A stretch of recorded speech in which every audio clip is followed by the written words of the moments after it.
कौन ने करी है? अब तो बोल दो। शनि महाराज।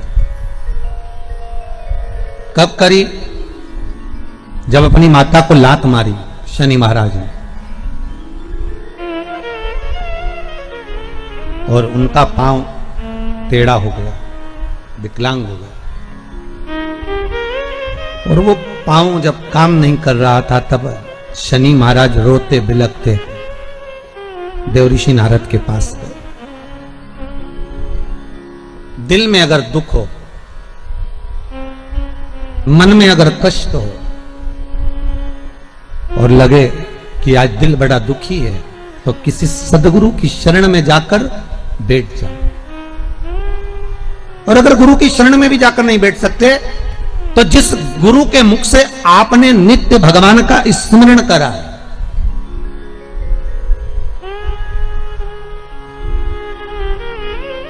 नित्य भगवान का जिसका स्मरण किया है, उस गुरु की शरण का स्मरण कर लीजिए।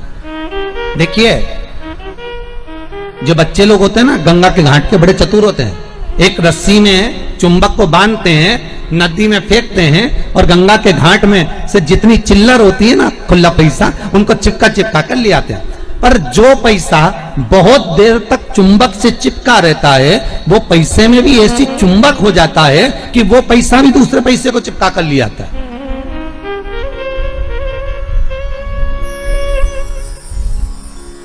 वो जो रुपया है, जो पैसा है, उसमें भी चुंबक का तत्व इकट्ठा हो जाता है, तो वो दूसरे को चिपका कर ले आता है।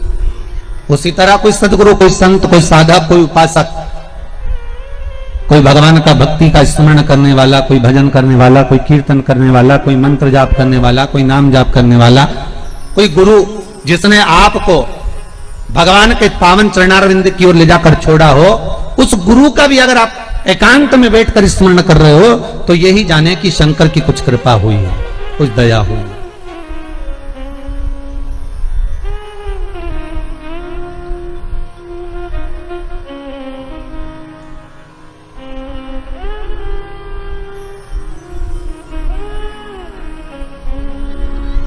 ये वो ही कर सकता है।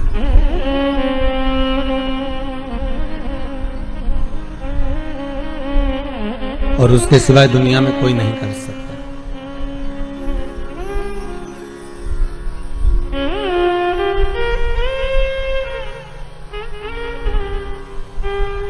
एक हमारे परिचित ग्वालियर में नागौरी जी हैं, मदन मोहन जी, तो उनको कोरोना हो गया और उनको शुगर भी, बीपी भी, सारी बीमारियां उनको ढेर भरी, शरीर भी। अब वो हॉस्पिटल में भर्ती हो गए, ऑक्सीजन लेवल भी गड़बड़ हो गया, आईसीयू में पटक दिया। उनकी बेटी का फोन आया कुछ दिन पहले कि ऐसी ऐसी बात है। अब वो समिति के कार्यकर्ता हैं, तो हमने कहा नागौरी जी से जरा बात कराओ। अब को तो आईसीयू में, हमने कहा डॉक्टर से प्रार्थना करवाओ, कोई सिस्टर डॉक्टर को मोबाइल दो, जरा बात करे, बात करवाई। हमने कहा है नागौरी जी, तुम जब ग्वालियर से 2 व्हीलर गाड़ी लेकर सीहोर आ सकते हो, तो मौत के मुंह से निकलकर वापस सीहोर नहीं आ सकते हो। विश्वास रखना, भरोसा दृढ़ रखना, और शंकर का श्री शिवाय नमस्तुभ्यम का जाप करते रहना। बाकी का वो जाने, उसका काम जाने। आप मानेंगे नहीं, इतनी बीमारी होने के बाद भी कोरोना इतना लगभग 50% चढ़ने के बाद भी बाबा ने ऐसी कृपा कर दी कि लौट कर वापस घर आ गए। ये करुणा होती है। जहां दुनिया हार जाए, वहां एक डॉक्टर और बैठा हुआ है। बस अहंकार के पद से थोड़ा सा हटना पड़ेगा, अहमता से थोड़ा नीचे जाना पड़ेगा। अरे लंकाधिपति रावण को मारने के लिए कितना प्रयास कर लिया भगवान राम ने, लंकाधिपति रावण को मारने के लिए कितना प्रयास कर लिया लक्ष्मण जी ने, लंकाधिपति रावण को मारने के लिए कितना प्रयास कर लिया श्री हनुमान जी ने। भगवान राम बाणों पर बाण चलाते रहे, पर रावण के प्राण नहीं छूटते थे। तब राम जी महाराज ने उस समय पर श्री हनुमान जी से पूछा, हनुमान तू शंकर का अवतार है, मैंने तुझे इसलिए रखा मेरे साथ में कि शिव मेरे साथ में रहना चाहिए, तू बता कि रावण कैसे मरेगा।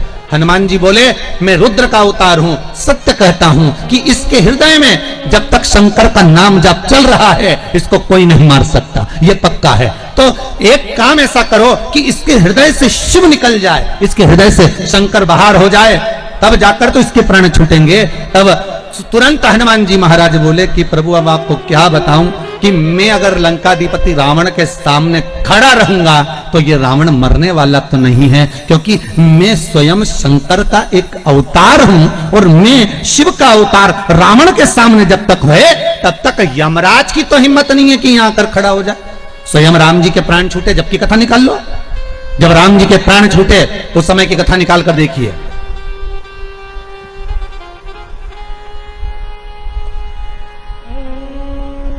दुर्वासा बाबा ने आकर कह दिया तुम्हारे ये तारीख, ये तिथि, ये फल आखिरी है, तुम्हें प्राण छोड़कर वापिस परम धाम आना है राम। ये शब्द को लक्ष्मण जी ने सुन लिया था तो लक्ष्मण जी का त्याग करना पड़ा था। सुनिए ना कथा, लक्ष्मण जी का त्याग कर दिया।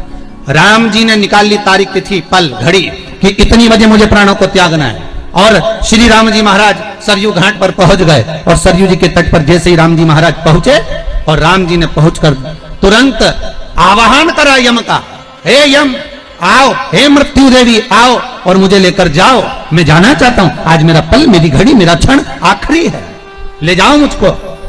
यमराज आया, वापिस चले गया, यम के दूत आए, वापिस चले गए।